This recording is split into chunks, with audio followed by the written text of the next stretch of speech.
اعوذ باللہ من الشیطان الرجیم، بسم اللہ الرحمن الرحیم۔ والجبال اوتادا، اور پہاڑوں کو میخوں کے طور پر گاڑا۔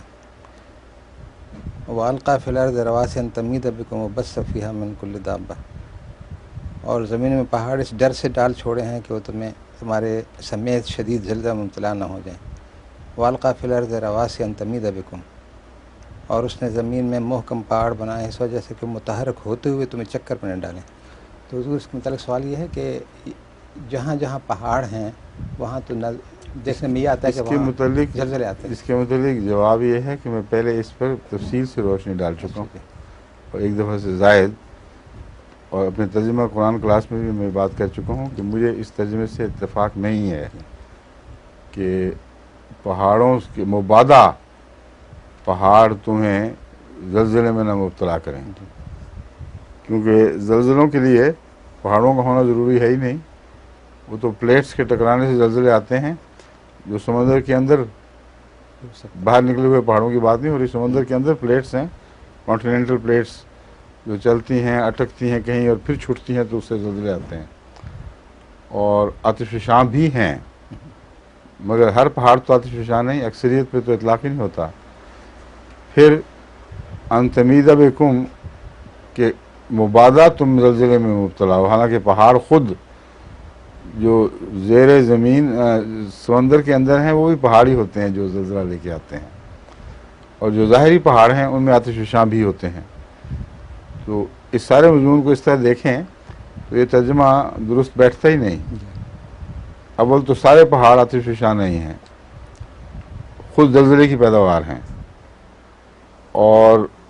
جو آتش فشاں پہاڑ ہیں وہ اکثر سمندر میں ڈوبے ہوئے ہیں، ان کی طرف قرآن کریم اشارہ کرتا دکھائی نہیں دے رہا، اس لیے اور ان پہاڑوں کے کو پیدا کیا کہیں تم زلزلے میں مبتلا نہ ہو، حالانکہ جو ظاہر دکھائی دینے والے زلزلے ہیں وہ زیادہ تر پہاڑوں سے ہی تعلق رکھتے ہیں، اور جو زیر زمین پلیٹس چلتی ہیں ان میں بھی ان کے اوپر پورے کے پورے پہاڑ اٹھے ہوئے ہیں۔ تو ان ساری باتوں کو دیکھ کر کوئی ایسا ترجمہ ہونا چاہیے جو دل کو تسلی دے اور واقعات کے مطابق ہو۔ ان تمیدہ بکم کا ایک مطلب ہے تاکہ تمہیں لے کے گھومے نہیں، اور دوسرا ترجمہ یہ ہے کہ تاکہ تمہارے لیے کھانے پینے کا سامان کرے، تمہارے لیے دسترخوان بچھائے۔ اور یہ ترجمہ قرآن کریم کی اس آیت کے ساتھ نہ صرف مطابقت رکھتا ہے بلکہ بہت ہی لازماً اس کے ساتھ تعلق رکھتا ہے، کیونکہ بعد اللہ تعالیٰ فرماتا ہے کہ اس کے بعد خدا تعالیٰ نے تمہیں اس سے بارشیں اتاریں اور تمہارے لیے کھانے پینے کے سامان کیے۔ تو ان تمیدہ بکم کا ترجمہ پہلے حصے سے بھی تعلق رکھتا ہے، دوسرے سے بھی تعلق رکھتا ہے۔ پہاڑ اگر نہ ہوں تو نہ پانی کا نظام چل سکتا ہے نہ غذا کا نظام چل سکتا ہے۔ 100% قطعی ترجمہ ہے، اس میں آتش فشاں غیر آتش فشاں کی بحث ہی کوئی نہیں۔ پہاڑوں کا وجود زندگی کی بقا کے لیے لازم، تمام انسانی بلکہ زندگی کی خوراک کا تعلق پہاڑوں سے ہے، اور ان کے ہونے کی وجہ سے پانی جو اوپر چڑھتے ہیں واپس آتے ہیں، ورنہ کبھی نہ آئیں واپس،